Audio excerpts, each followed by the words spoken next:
Mr. Chairman. I want to start with Ambassador Robinson. In August, the Justice Department Inspector General released a report that showed DEA is failing to oversee foreign law enforcement units. The State Department provides funding for some of these foreign law enforcement units and facilitates necessary agreements between the United States embassies and the host countries. Have you considered whether the Bureau should review its own processes as they relate to the DEA program in light of the IG's findings? Mr. Co-Chairman, the fact is we are reviewing our relationship with our partners all the time. We took the GAO report very seriously, and we will continue to review to make sure that we are focusing on taking good care of the American people's resources. What oversight, Ambassador, does the State Department's Bureau of International Narcotics and Law Enforcement Affairs do to ensure that the funds it provides for DEA-supported foreign law enforcement units will be used for their intended purpose? We sign agreements, interagency agreements with all of the different agencies that we work with. So that's at the Washington level. That's how we make sure that we are focusing on the funds that go to these agencies. But also at post level, the country team led by the ambassador and DCM are also making sure that they are focused on how funds are being spent by our interagency partners. Also, Mr. Ambassador, the IG recommended that DEA conduct a comprehensive review of its local foreign law enforcement units to ensure that necessary and appropriate agreements are up to date. Is the DEA actively coordinating with the State Department to make those determinations? The DEA actively coordinates on a regular basis with the State Department on issues such as this.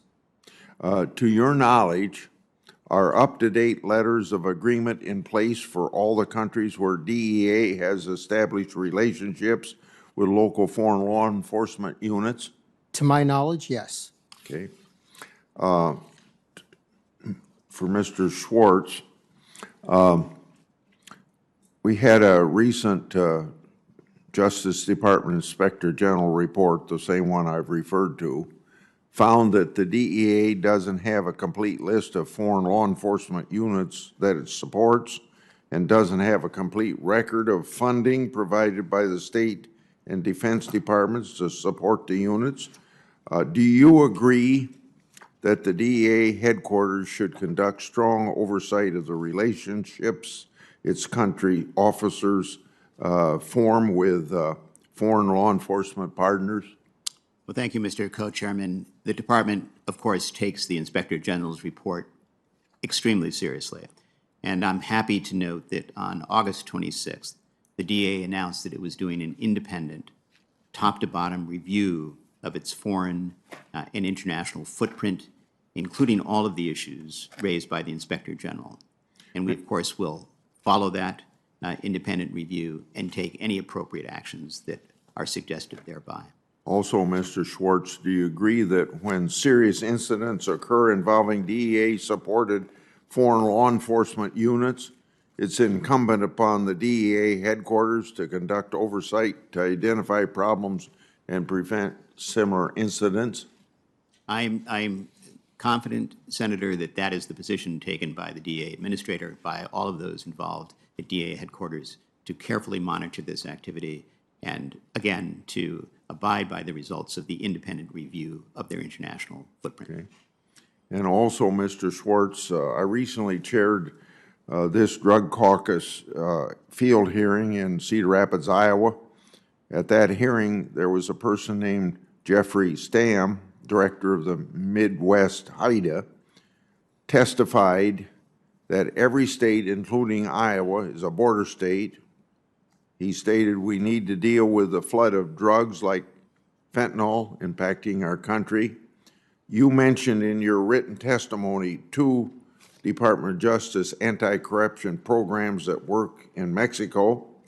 How are these programs and trainings effective in stopping fentanyl and other deadly drugs from entering the United States? Well, thank you, Mr. Co-Chairman. The broader framework, of course, for our cooperation with Mexico has now been set by the new bicentennial framework and the high-level security dialogue, which Attorney General Garland attended, as did I, the ambassador, last month. That's its framework that's going to focus us on illicit finance, on precursor chemicals, and to provide a new direction forward.